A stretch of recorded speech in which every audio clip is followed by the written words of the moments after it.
राम राम साथियों, मेरा नाम जितेंद्र कुमार है और आप मेरे पीछे गेहूं की फसल देख सकते हैं और मेरे हाथ में नैनो यूरिया की बोतल देख सकते हैं। नैनो यूरिया एक्चुअली इफ़को का उत्पाद है। बहुत ही आजकल किसान भाई इसके बारे में जानते हैं और इसके बारे में बहुत ही प्रचार प्रसार हो रहा है। तो मैंने अपने खेत के अंदर सोचा कि मैं इसका इस्तेमाल करूं और देखूं कि सही में जितना इसके बारे में बताया जा रहा है उतना इसका रिजल्ट है या नहीं है।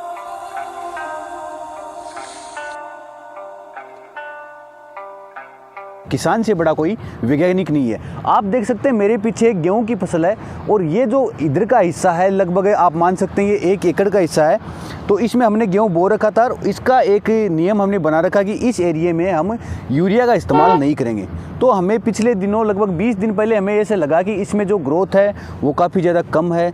इसी के साथ इसके अंदर हल्का पीलापन अपने को देखने को मिल रहा था। तो हमारा जो दृढ़ निश्चय था कि हम यूरिया का इस्तेमाल नहीं करेंगे।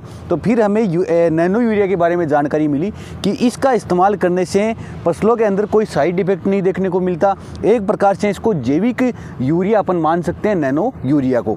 तो हमने इसका इस्तेमाल अपने खेत के अंदर किया। अगर इसकी इस्तेमाल की मात्रा की अपन बात करें तो हमने 4 ml प्रति लीटर जल में घोला और फिर उसके बाद अपने यहाँ पर इस्तेमाल किया। अगर इसकी अपन करें कि कई किसानों का सवाल ये भी होता है कि हम इसका इस्तेमाल पानी देने से पहले करें या पानी देने के बाद करें। तो हमने इसका इस्तेमाल पानी देने के बाद किया, मतलब सिंचाई के बाद किया। और बाद में हमने लगभग 5 से 7 दिन तक किसी प्रकार की सिंचाई नहीं की इसके अंदर। और फिर हमें इसका रिजल्ट आप देख सकते हैं, इसमें ना ही कोई पीलापन है। और जो उधर वाली फसल है जिसके अंदर हमने यूरिया इस्तेमाल किया था, यूरिया की अगर मात्रा की बात करें तो हमने उसमें दबाकर यूरिया इस्तेमाल किया था। उसमें लगभग प्रति एकड़ 1 कट्टा इस्तेमाल किया और उसके बराबर इसकी जो हाइट है, ग्रोथ है, वो देख सकते हैं। और कितनी शानदार इसमें जो शाइनिंग है वो आप इसमें देख सकते हैं। और ये जो नैनो यूरिया की अगर बात करें तो नैनो यूरिया एक प्रकार का यूरिया का विकल्प अपन इसको मान सकते हैं। जो दानेदार यूरिया आता है उसका एक विकल्प है। अगर यूरिया की बात करें तो यूरिया मुख्यतः जड़ों के माध्यम से पत्तों में काम करता है, परंतु जो नैनो यूरिया है वो पत्तियों के माध्यम से फसल के अंदर काम करता है।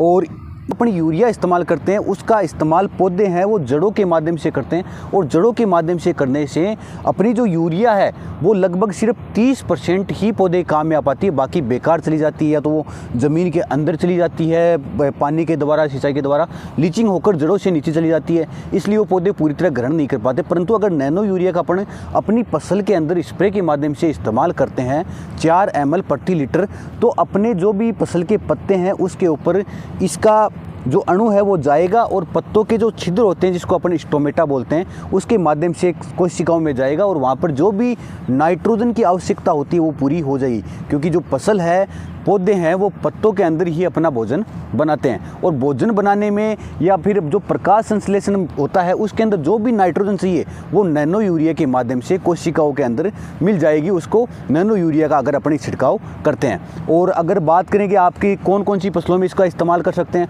तो आप सभी प्रकार की फसलों में, चाहे वह आपकी सब्जी वर्गीय फसलें हो, चाहे दाल वाली फसलें हो, चाहे दलहनी फसलें हो या फिर तिलहनी फसलें हो या फिर अनाज वर्गीय कोई फसल हो, तो उसमें आप इसका इस्तेमाल कर सकते हैं। किसी में इसका साइड इफेक्ट नहीं देखने को मिलेगा।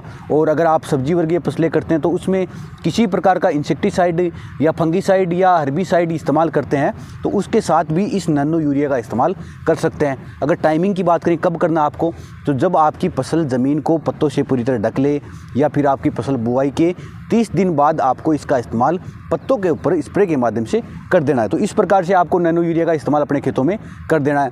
और रिजल्ट आप सामने देख सकते हैं किस प्रकार से अच्छा रिजल्ट यूरिया नहीं डालने के बावजूद भी हमें अच्छा रिजल्ट देखने को मिला है। तो धन्यवाद किसान साथियों, ये जानकारी किस प्रकार की लगी हमें कमेंट के माध्यम से बता सकते हैं।